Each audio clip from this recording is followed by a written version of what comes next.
This is Talkin' Mule Deer with your hosts Steve Belinda and Jody Stemler.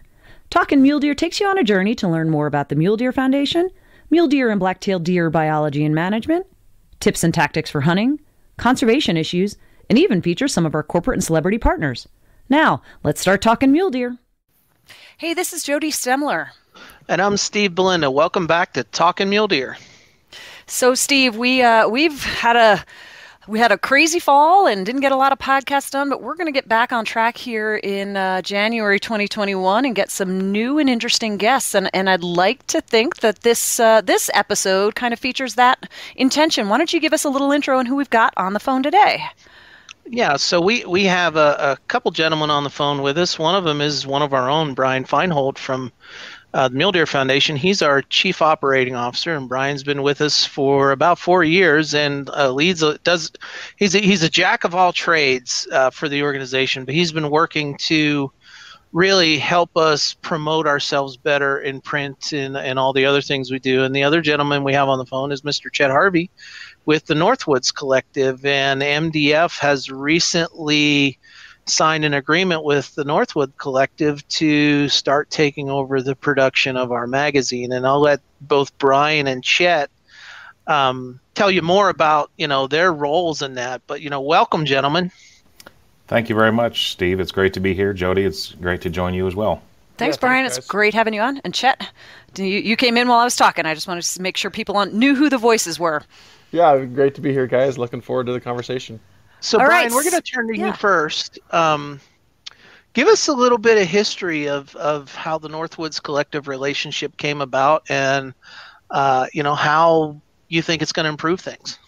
Well, Steve, it's been a great relationship from the start with Northwoods Collective. We were first introduced to them in late 2019. JJ Hinton, who works for us, introduced me to not only Chet, but his other managing partner, AJ DeRosa. And we actually had our first face-to-face meeting at the 2020 SHOT Show. And for me, I would very quickly Back when we used to be able to have face-to-face meetings. Exactly, the good old days. And yes. I can't wait to get back to some of those. Exactly. We met and had a great meeting at the SHOT Show in early 2020.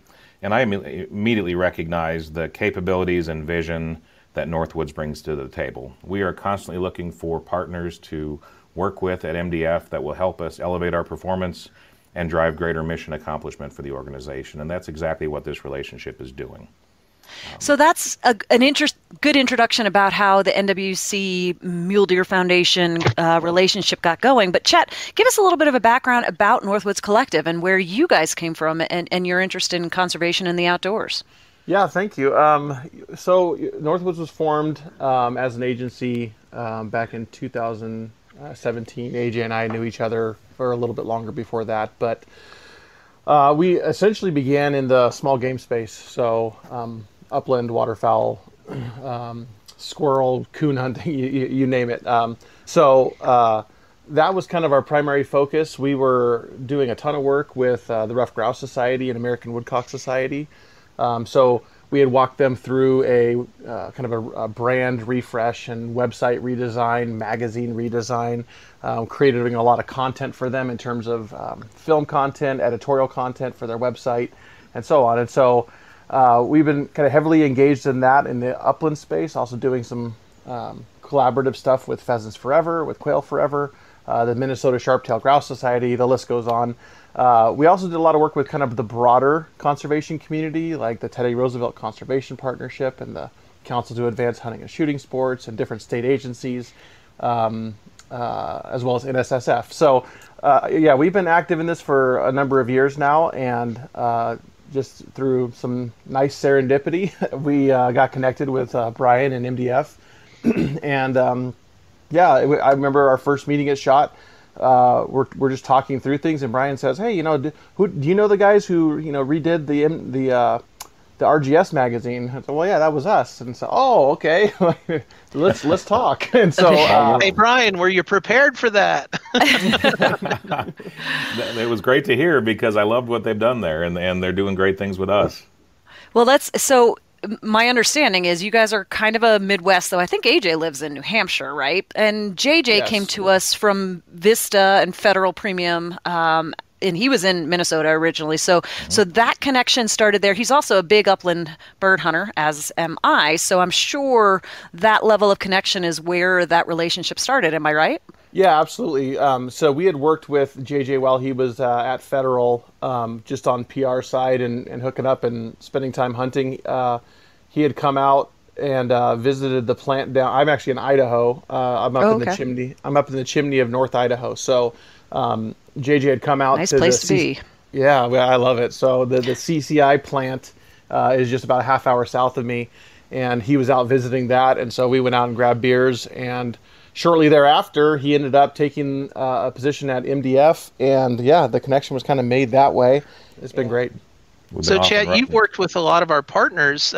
Jody and I have worked with pheasants in the grouse world. I was the former executive director of the North American Grouse Partnership, and I believe you worked with Project Upland also. Is that correct? Yeah. So Northwoods Collective actually owns and operates Project Upland. So that is we publish obviously that magazine, and we also publish our new magazine, Hunting Dog Confidential, which the premiere issue just came out in October. So yeah, we publish a lot of magazines, we design a lot of magazines, we produce a boatload of content, and yeah, I mean it's interesting. Like I said, as Jody mentioned, my business partner lives in New Hampshire, and we have employees in 6 different states, and so we're all kind of all over the map, and yeah, it works out well. We've kind of developed our system for trying to do that efficiently with communication, and when COVID kind of came along, it really didn't change our operation because we've never had a central office where we all showed up and interfaced. So it's always been Zoom calls and conference calls and things like that. And so we've been kind of fortunate through that. Obviously, travel has been hampered, but we're making it work. So.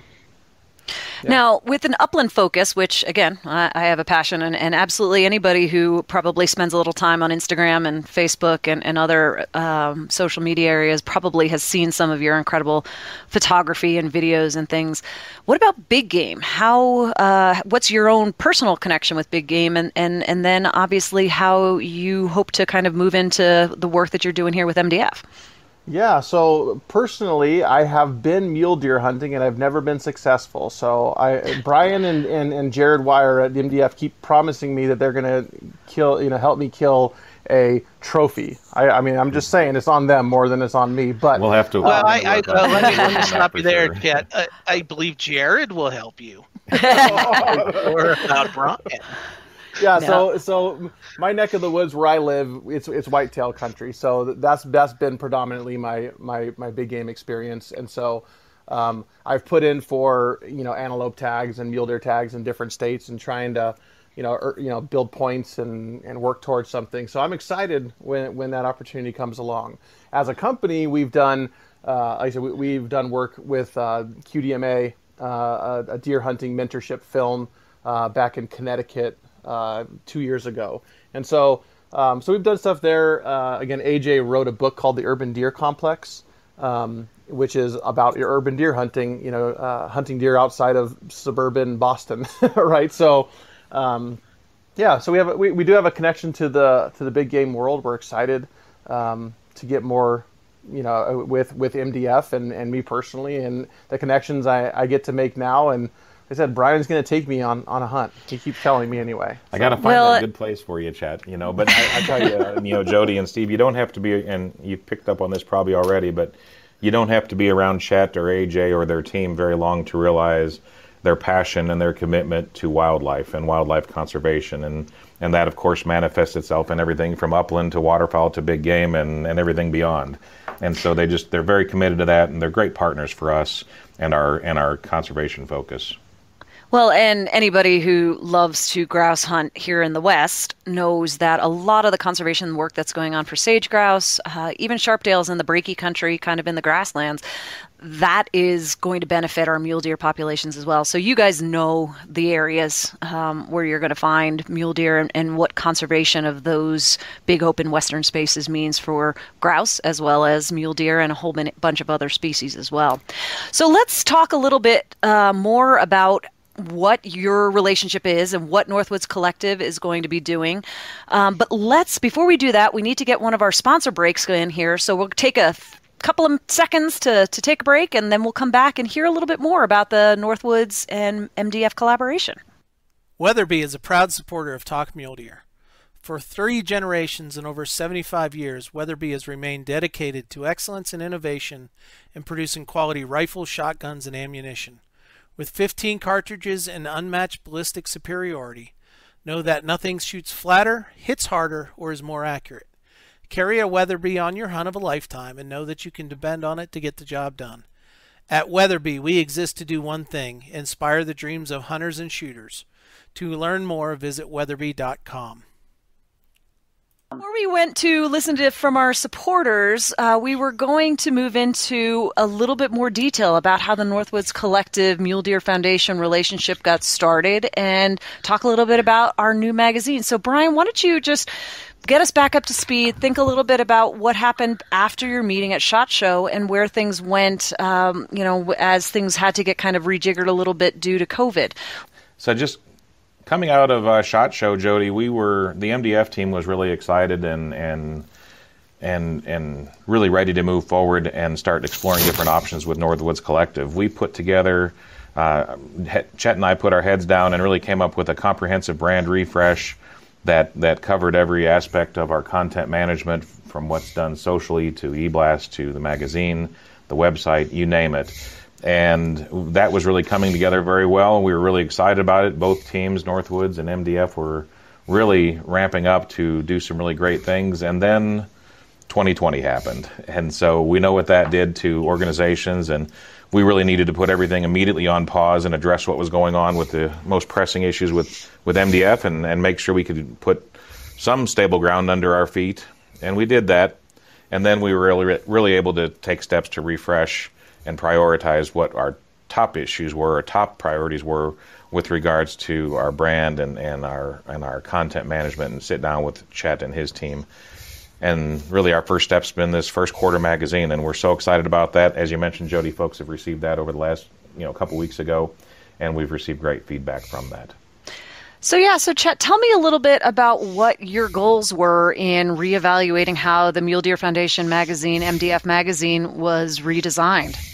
Yeah, we were excited to dig into it. Obviously, it's been, stellar content in terms of like written word and so on, and we really felt like, a comprehensive design uplift would definitely lend to make it more readable, a little more pleasurable reading experience, and so that was really important to us. And so I am not personally the designer that did it. That was one of our guys, a team of our guys. Mm-hmm. But our art director lead was, he's just a gifted guy, really dialing this kind of stuff in, and it was about making it a more readable experience. We wanted to enhance an enhanced focus on the photography.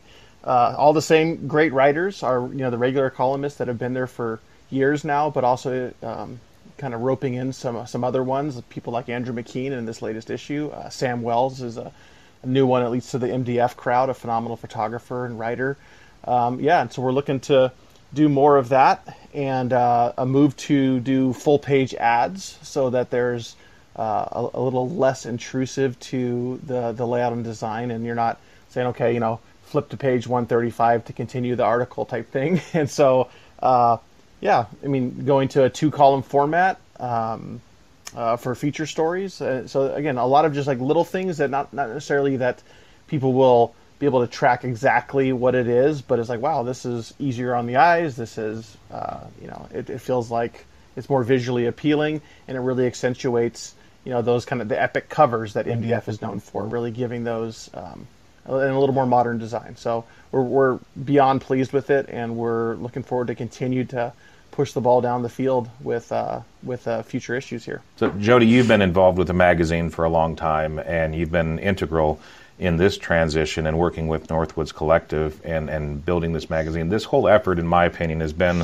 around taking the magazine from good to great, and it's about implementing a mindset of continuous improvement. So getting to the first quarter magazine with the whole redesign and enhanced photography and new writers, everything that Chet just talked about, that's not the end of the journey. That's simply the beginning of it. We hope that Q2 is better than Q1 and Q3 is better than Q2.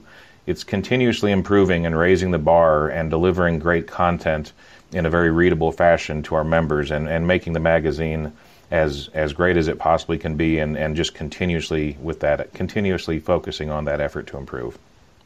And I think that's something that we talked about as we were going through the early editorial design phase. It was a good magazine. It was a very good magazine. There was good content, great pictures. But what we wanted to do was keep the roots of what our membership was interested in as far as both content and general big picture look and feel, but just bring it a little bit more up to date. And I think we hit that balance. That's the goal of what we tried to do was to try to make it have that modern look and feel, but also feel as comfortable as it would for our normal readers. Have you gotten any feedback so far from the magazine? Actually, we have, and JJ's been doing a great job of highlighting the new magazine, and we've actually had many contributors chiming in as well throughout social media, and the feedback we've received has been a resounding success. Great feedback, wonderful comments on the readability of the magazine, excited about the design.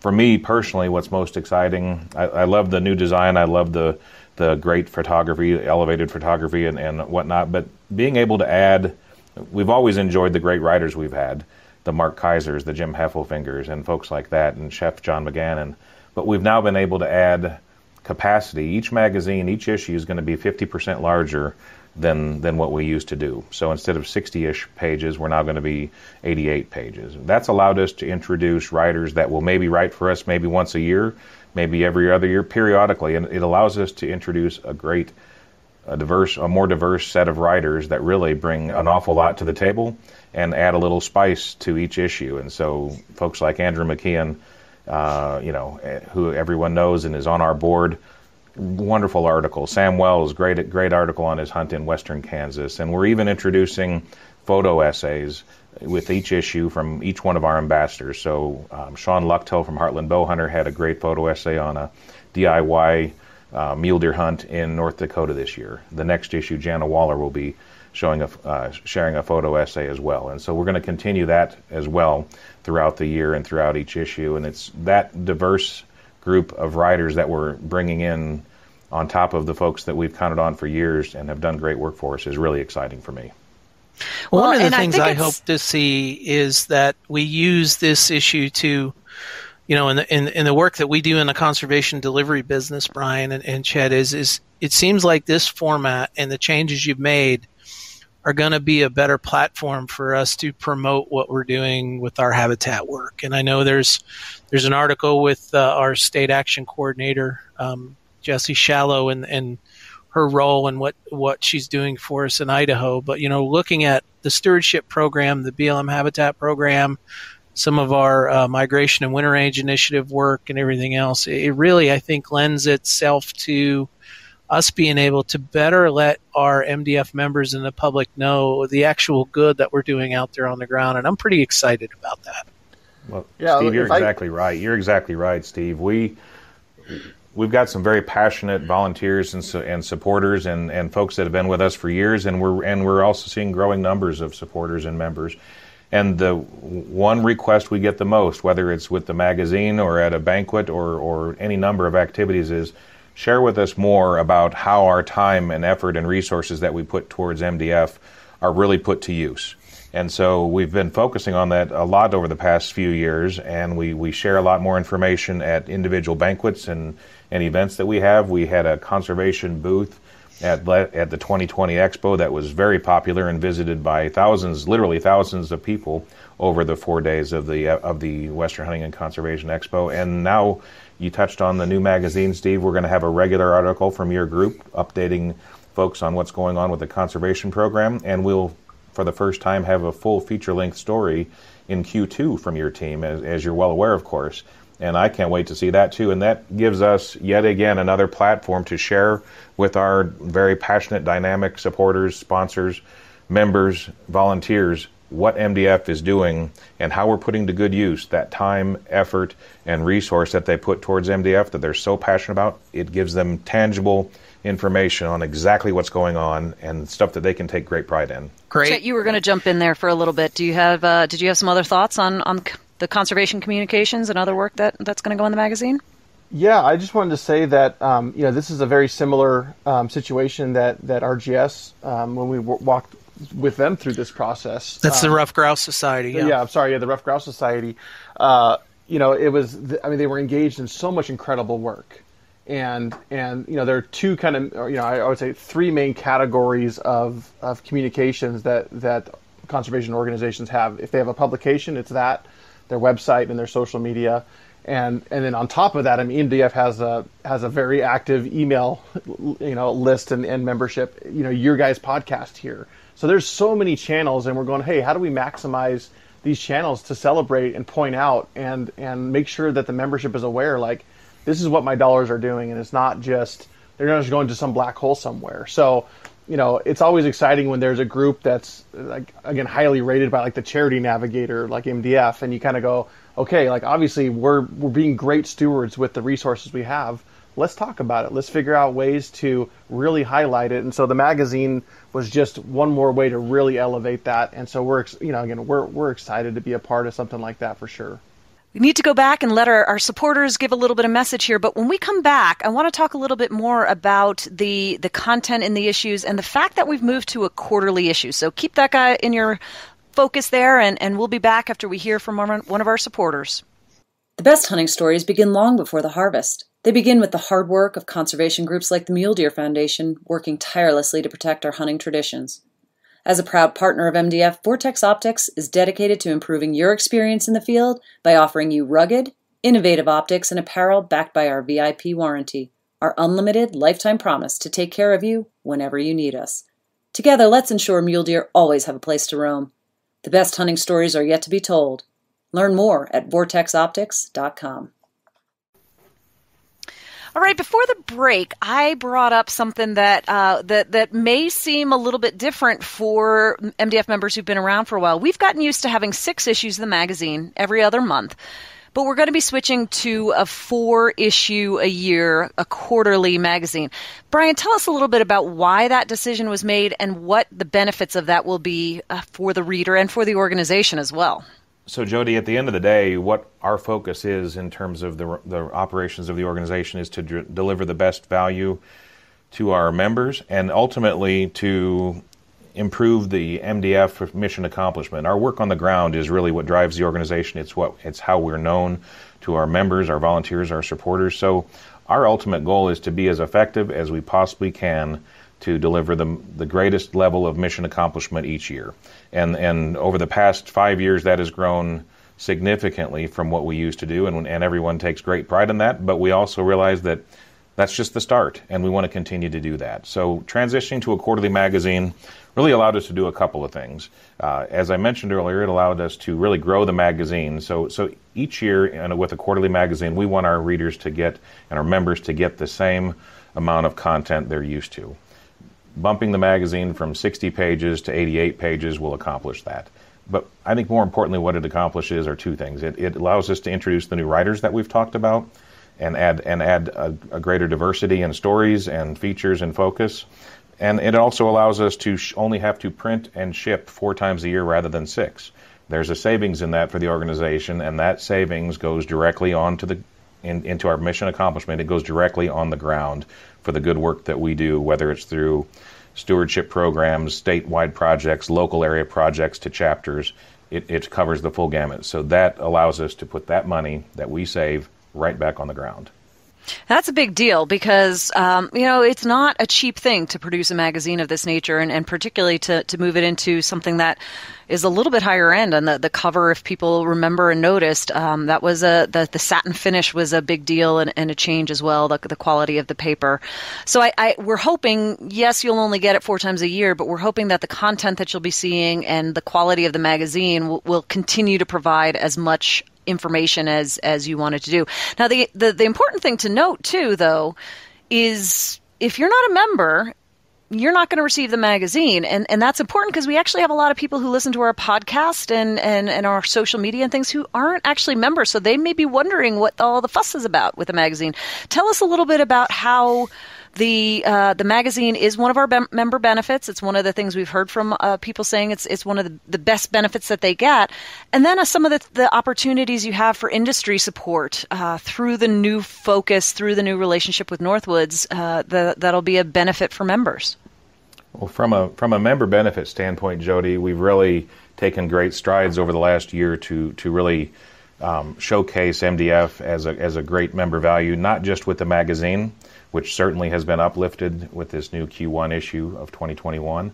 But we also have monthly member value promotions. We've had monthly features with Mammoth Coolers and Phone Scope, Pyro Putty, many others. It's a monthly activity that we do, a monthly campaign we have to drive greater value for the members.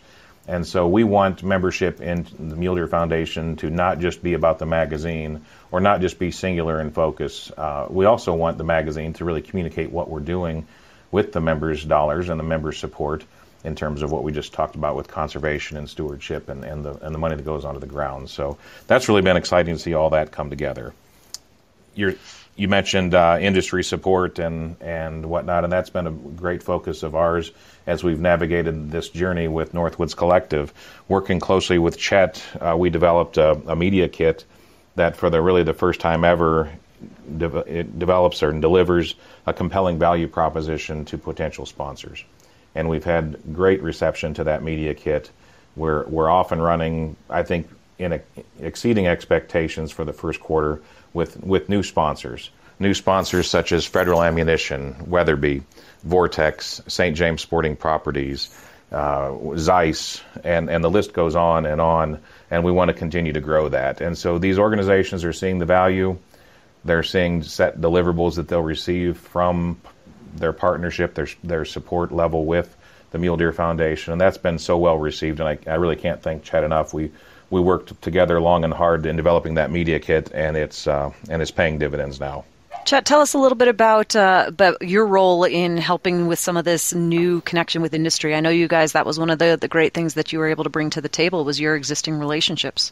Yeah, we've been really fortunate. Again, we're to have existing relationships, connected to the conservation world, to the publishing world, to both on the nonprofit, for-profit, and so on, and everything in between. So, understanding, navigating that world, helping and consulting with the Rough Grouse Society on similar things, and really, again, we've threaded that needle, so to speak, with like the Wyoming Wildlife Federation and different organizations that, we know industry partners that are eager to support conservation. They have dollars that are devoted in their budgets to conservation efforts, and so we love being, playing matchmaker, if you will, and that kind of stuff. So, as I've kind of, as we work through this, and we were, kind of pushing on MDF to say, hey, listen, there's real value here going both ways to these companies that believe in what you're doing and want to support it financially,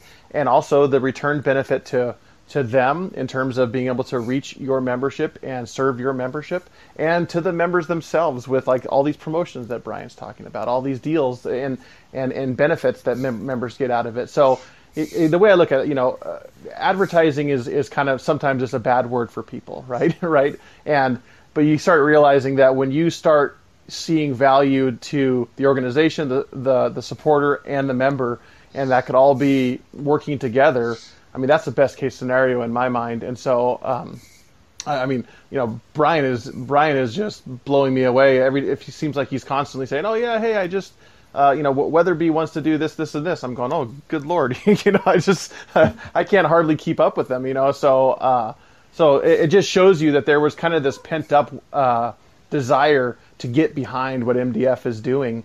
And so it's been really great to see, these companies piling on and saying, yeah, let's do this. We want to be involved. And I think members over the course of 2021 here are going to see more and more of these new and exciting benefits, coming their way. And you'll see, again, in the magazine, you'll see new ads that you've never seen before.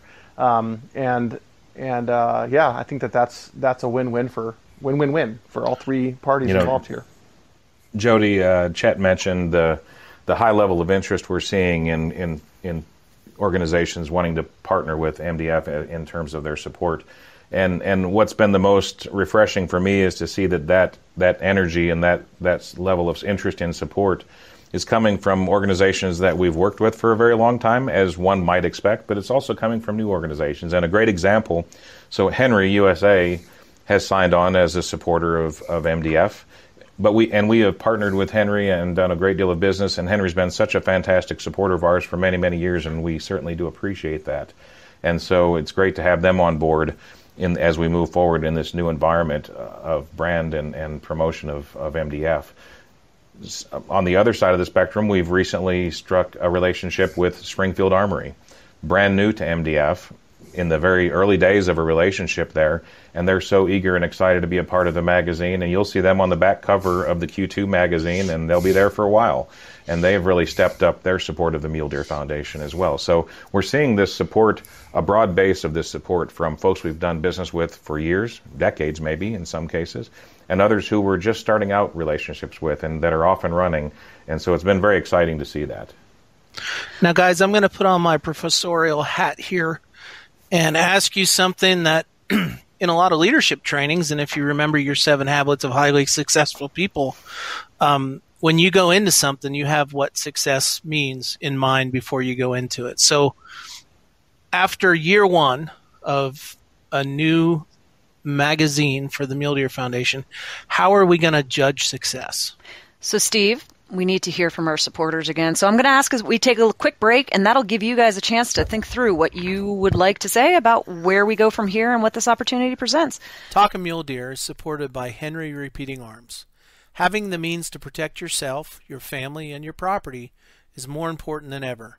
With Henry Repeating Arms, you can put those same means to work by putting food on your table. Henry now offers a wide variety of rifles and shotguns, built to protect and provide with made-in-America reliability you can trust. Henry Repeating Arms invites you to order a free catalog and decals by visiting them online at henryusa.com. Henry Repeating Arms, made in America, or not made at all. All right, once again, we are so appreciative of our supporters, but Steve, you asked a question right before the break about the, looking forward, your little crystal ball of after a year, what do we see the gain and the benefit of this? So, Brian, Chet, you've had a little bit of time to think about it. Where do we go from here? What's the opportunity and what's next? I think we measure success along any number of factors, and I think you look at the growing relationships that I was just talking about with supporters of the organization, and I think as more people see the magazine, as more people see the design, the content, and the distribution, that will certainly be a measure, and I think we've already seen great growth there, and I think that will continue throughout this first year. So that'll certainly be one measure. The more important measurement for me is the content and how that resonates with our membership and our supporters. What kind of value members get out of the magazine, and really at the end of the day, how that promotes us to grow our membership and recruit new members, new volunteers, new enthusiasts around the Mule Deer Foundation. And so I think those are the two biggest factors. And then I guess, wrapping that all in a nice warm blanket is how that will all manifest itself in us doing greater work on the ground. And so as we can grow the level of support we receive from industry partners, as we can grow our membership and really provide them value in the content they receive in the magazine, as well as the membership promotions that we're able to run out of that.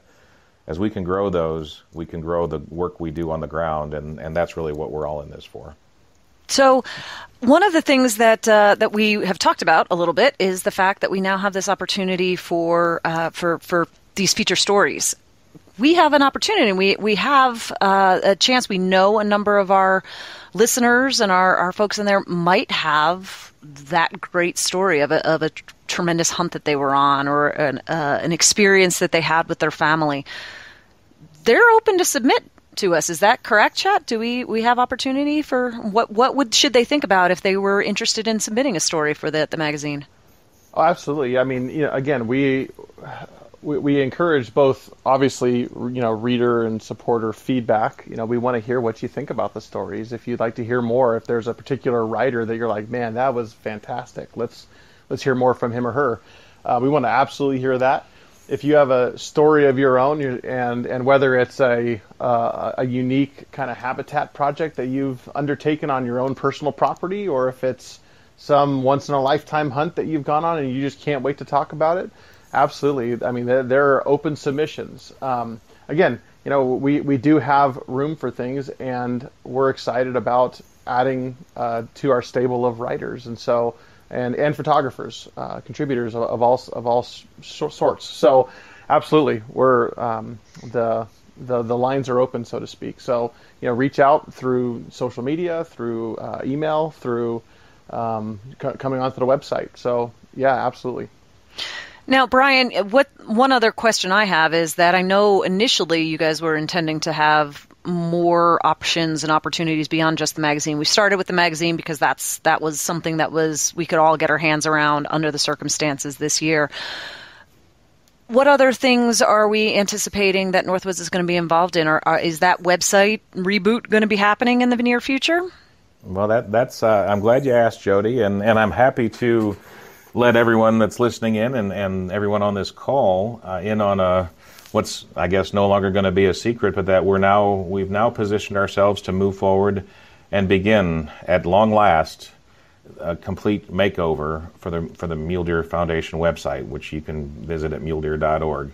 And I'd encourage everyone to go visit that now, and then here very soon, keep visiting it, and you can check out the new website. We're on the very front end of doing that, and we're going to work closely with Chet and his team to do that. It's underway. We've had our first organizational meeting last week, and I'm really excited about that. That is something that we had to do a lot of things over the past couple of years to put ourselves into a position from a technology and a process and a people standpoint to where we could actually embark on something like this. And this was actually part of the complete makeover of the website, including the addition of an e-store and a more interactive, informative format and a more user-friendly format. That was all in part of our grand plan that Chet and AJ and Jared and Miles and I had lined out early in 2020. And then, of course, things changed, plans changed, and things had to be put on hold. But we're now, and I'm really excited about this, we're now in a position to really resume the effort, and it will be a complete makeover. It will be a complete different user experience, a much more friendly user experience that people will get when we get to this new muledeer.org website. And we're on the front end, so it's not going to be rolling out next week, but I can tell you with certainty it's happening. It's underway. We're on the front end. And again, getting back to the suggestions for stories of articles or content, any thoughts that anyone would like to share, they're always welcome to reach out to us here at the office. My email is Brian, it's pretty simple, brian@muledeer.org. I would love any feedback that you would care to share on what we have going on with the magazine or what we can do with the website. So, well, guys, I got a request. Yes. Brian, you've heard this one before. Yeah. I want to see a doe on the cover. As a biologist, we know where the future of the herd lies. It lies in the females. Well, you're gonna have to arm wrestle Miles. You have to arm wrestle Miles for that, Steve. Miles is pretty sfirm on that one, but he'll be gone here in a little bit, so maybe.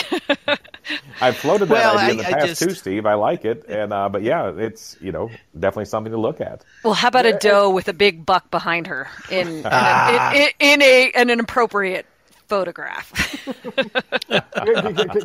Can I chip in one more thing here? I know that this may be a little uncouth, but Steve, you asked the question about how to measure success, and we've been kind of talking a little bit all around this in terms of support. But what it comes down to is dollars for us. So you got to understand, we're very realistic about all of how the world works. So, for instance, Mule Deer Foundation does pay us money to do these things, right? They pay us money to design their magazine. They pay us money to redo their website, and we feel like we have a very deep responsibility to make sure that they see a return on that.